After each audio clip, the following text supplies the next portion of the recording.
Thanks for staying with us. For today's Business Matters, we have Don Ma here with us, of course. Don, it is good to see you. How's business? Yeah, business is booming. Speaking of which, let me get through the stories today. All right, so the labor market, it looks like to be weaker than initially reported, and the Labor Department has revised non-farm payroll growth down by 818,000 fewer jobs. So that's about 30% less than initially reported, and this revision covers the time period from April last year to March this year.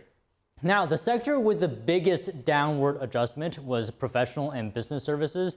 The new report could prompt the Federal Reserve to consider lowering interest rates. While the Bureau of Labor Statistics routinely updates figures, this revision is part of a broader annual adjustment. And next, China is pitting dairy against the EVs as tension builds with the European Union.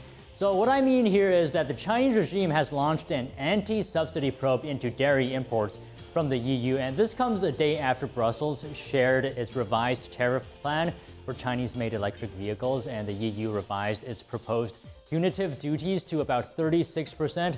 So that's down a bit from the initial plan, but far from being dropped, which is what Beijing called on Brussels to do. And China's anti-subsidy dairy investigation will focus on various types of cheeses, milks, and creams. The EU was China's second largest source of dairy products last year. Now, staying on China a little bit, China has become a blemish, if you will, for beauty retailer Sephora. And that's why the LVMH-owned company has announced job cuts in China. A spokesperson said that this would impact about 120 roles. In other markets, Sephora is one of the growing businesses for the French luxury giant, but it has not performed well in China. High unemployment and a property market slump have hit consumer confidence. Sephora has seen Chinese consumers curb their spending on creams and makeup. Now, back here in the US, slashing prices has raised Target's shares. It's up about 12% today. The retailer surpassed Wall Street's profit forecast for the second quarter. CEO Brian Cornell credited the price cuts on thousands of daily essentials for boosting shopper response. Now, these items are where Target had been losing market share to rival Walmart for several quarters. After a long stretch of sluggish sales and squeezed profits, traffic increased both in stores and as well as online. However, Target remained cautious with its full-year sales forecast, keeping its projections unchanged. Its COO said it's difficult to predict consumer behavior and the economy in the upcoming months. All right, more to get through today. Macy's posting a mixed quarter. So in response, shares are down about 12%. The iconic department store topped Wall Street's earnings expectations but missed on revenue. CEO Tony Spring described the consumer environment right now as challenging.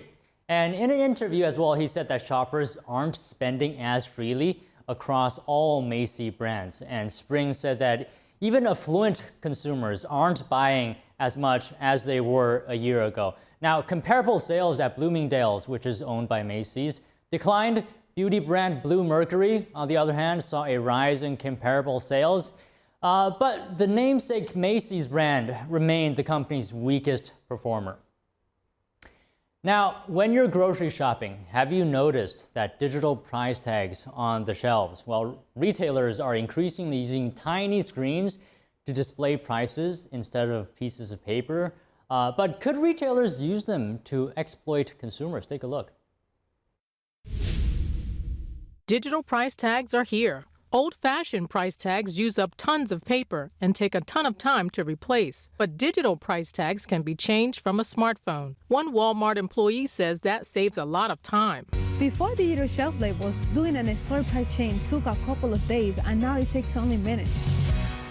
Walmart wants 2,300 stores to use digital price tags by 2026. Kroger expanded their use to 500 stores last year. But Senators Elizabeth Warren and Bob Casey worry retailers will exploit consumers by raising prices automatically based on time of day, high demand, or other factors. They say stores may raise turkey prices before Thanksgiving or ice cream prices on a hot day. The senators cite a 2021 UCLA study, which they say found time-based pricing creates value for stores but no benefit for consumers. But the lead author of the report told NTD it's not so absolute.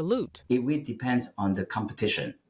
I think that if your stores compete, then in the case, they will even it out in equilibrium. Tong says retailers don't operate in a vacuum. If a company raises its prices too much, customers will naturally go somewhere else. So competition between stores will help keep prices low. Depending how you frame it, you could have a regular price, which is high price, but then during the slow period of time, that is a discount. Tong says consumers may be happy about the discounts. Kroger told NTD any test of electronic shelf tags is to lower prices more for customers where it matters most. To suggest otherwise is not true.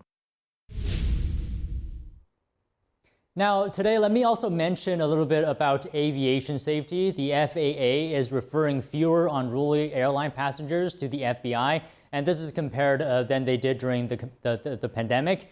The FAA said that today it referred 43 reports to the FBI during the past year. Relatively few of the cases are deemed serious enough to be passed along to the FBI for investigation and potential filing of criminal charges. Referral in the past year included passengers who tried to break into the cockpit, as well as assaulting airline crew members or other passengers, or threatened others on the plane. The FAA can propose civil penalties of up to $37,000, but lacks authority to file criminal charges. It struck a deal with the FBI to increase prosecutions. Now, turning to Walmart, it has unloaded its entire stake in one of China's biggest e-commerce companies. So the retail giant has divested from partner JD.com, and Bloomberg reports that Walmart raised about $3.5 million from the sale. Their partnership started in 2016 when Walmart was trying to gain a greater foothold in China. But now Walmart is doing well in the country with strong online sales and popularity with its Sam's Club. Meanwhile, JD has struggled to maintain its market share amid growing competition. In a statement, Walmart said it would continue its commercial relationship with JD. Walmart is refining its strategy in China and said that it's going to use the funds for other priorities. A legal battle is brewing between two Chinese online fast fashion giants. Shein has filed a lawsuit against its competitor Temu in a U.S. federal court. So in this lawsuit, Shein accuses Temu of stealing designs on top of copying product images and encouraging sellers to offer counterfeited items and substandard products. So all this comes as Shein faces its own lawsuits from brands and designers who claim the company has stolen their designs and sold copycat items on its site. Now, Temu reacted to the lawsuit, saying, quote, Shein, buried under its own mountain of IP lawsuits, has the nerve to fabricate accusations against others for the very misconduct they're repeatedly sued for. The two companies have previously sued each other in U.S. courts. And an unprecedented simultaneous stoppage of Canadian freight could be just hours away. The two main freight companies are set to lock out union workers at 12:01 Thursday morning, which could have a widespread impact. Businesses across various industries are bracing for the possible effects, as many rely on Canadian National Railway and Canadian Pacific Kansas City. Both railroads have proposed raises, but negotiations are stalled over issues related to schedules and rules to prevent fatigue. Government officials are actively working to resolve the dispute, but the Prime Minister has been reluctant to force the Teamsters Canada Rail Conference union to accept a deal. Meanwhile, Ford is rolling back its electric vehicle rollout. It's completely canceling its 3-row all-electric SUV, taking a $1.9 billion hit. Here's that story. Ford is canceling its all-electric 3-row SUV. The failed project will cost the carmaker almost $2 billion. It's left a dent in Ford's all-electric vehicle plans. automakers have to read the market better and focus on different segments. Ford is deciding that it wants to shift focus to the lower, more affordable segments. Auto expert Paul Eisenstein says EV demand growth is slowing, but still growing. He says the market is shifting towards smaller, more affordable vehicles. EVs tend to come in $5,000 to $10,000 more on average than gas models. There is a real demand for more affordable products, and that's what the industry has to put more emphasis on. Ford says its EV business may lose $5 billion this year. After scrapping its electric SUV, the car maker will now focus on a hybrid model instead. Ford's next generation of electric vehicles will now begin with an all-electric van set for release in 2026. Ford's CEO is saying that Chinese competitors have an advantage because of lower costs and advanced battery technologies. He said last month that the fitness of the Chinese in EVs will eventually wash over our entire industry in all regions.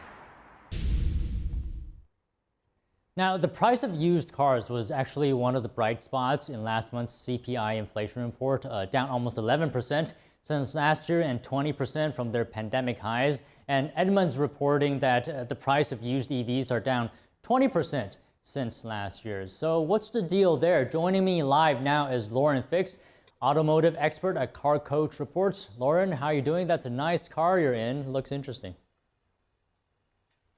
Yes, this is a 2025 Volvo EX90. This is a three-row SUV, and why Ford is moving away from it, Volvo is embracing it with this brand new vehicle. It'll be running for World Car of the Year and North American SUV of the Year. I can't tell you how it drives because that's embargoed, but I will tell you the vehicle, what you see may not be what you expect. It's very, very European, and they did a nice job. But as far as the used car market, what you're finding is very interesting. And as you talk about the electric cars on the used car side, they have just sank in price. 20% is dramatic. And if you are looking for a used electric vehicle, the best place to go is to go to Hertz because they're getting rid of their full fleet of electric cars and they've lowballed the prices dramatically. So you could pick up a used electric vehicle. However, what's really important in purchasing a used electric vehicle versus a gas or a hybrid, it's really important to note that that battery life has to be checked. So have a technician look at it, whether it be Tesla or Ford or whatever it might be that's electric, because you could find yourself with a big bill or a vehicle that doesn't run if the battery runs out of its full lifespan. Yeah, so I'm just noticing the huge windows on that car. It looks pretty cool, but yeah. So is it a good time to buy a used car right now? I'm wondering. Well, that's a tough question because people aren't buying the new cars at the rate they are, and you're seeing a lot of incentives from Mazda, from other brands that are lowering their price, offering 0% financing, because especially Nissan as well, Stellantis, because they need to get product off the lot as 2025 start to roll in. This is now the time during the summer, a great time to buy at the end of the month. So next week would be your sweet spot to purchase as the new model years come in, and as last year's models are left on lots, your selection may be more limited. But there's great incentive deals. There's money on the hood, as we say in our business. So check with the brand, check with the dealer, and then shop around. I'll prefer to buy locally, but sometimes it's best to buy online, and you can get some great deals. But keep in mind, check with your insurance agent because some of these vehicles are more expensive as they add more technology. Electric vehicles are more expensive to insure. So do your homework before you make that final decision. So in your opinion, I mean, if you are thinking of making a purchase, should you go to the used car market or the new car market? Well, sometimes the used car market is pretty equivalent. So it's really important that you, one, figure out what you want to drive. When it comes to new cars, there is negotiating space on 2024 models. As far as used cars, I highly recommend that you buy whatever brand. You're looking at a General Motors product, go to a GM dealer. You're looking at a Honda, go to a Honda dealer because you're going to get that certified pre-owned, which is really the best investment because somebody else took the depreciation. You will then be able to purchase a car that's fully loaded or trade in from a lease that somebody else had as they move on to the next vehicle. And that's where you're going to get your best deal. Buying from an alternate brand like a Nissan and a Honda lot, you're not going to get that same warranty, which is what you want. That certified pre-owned is your best value, especially when it comes to the resale. Now, Lauren, you said at the beginning that you could buy from Hertz. How do you do that? Can you explain that to us? Sure. Hertz has used car lots all around the country. You can go on their website and they do sell vehicles as they get a lot of miles on them. So typically cars are not treated as nicely as you might treat that vehicle. They're usually abused because they're rental cars, but that doesn't mean that they didn't fix them up and get them ready for resale. So they'll do the best they can. It's important to shop around. You can do that shopping online on Hertz's website. If you check your local online, there might be one in larger cities like Philadelphia, New York, and LA and so forth. But if you can pick up a used electric vehicle and it's something that you really would like to add to your vehicle, or maybe your state's mandating it, or maybe there's incentives. There are incentives. It's $2,000 from the federal government. So don't leave that money on the table, because that can save you additional money, especially if you're buying a Hertz car, which they're desperate to get rid of. All right, Lauren, always great to speak with you. Thank you. Thank you. All right, and that's all the stories we have for you on today's Business Matters. And I'm tossing it back to you guys. Chris, Fiona? Don, I'm sitting here taking notes about buying used cars. I wish I had the opportunity to speak to Lauren Fix back in October or so. I bought a Toyota Corolla back then, and I'm checking prices as I'm hearing about these used car prices coming down, and now would have been a better time to buy it. Well, I mean, she's a great guest. I mean, she's a real veteran within the industry, the automotive industry. She's a real expert, has plenty of experience, and she also tries out all sorts of vehicles as part of her job. She told me one time that she actually drove in the Tesla Cybertruck, which, if I'm being honest, I would like to do that as well. Yeah, she has such a cool job. I know that her husband, and her 2 kids, they all race. So like race cars. So very unique family. Don Ma, thank you so much. Thank you.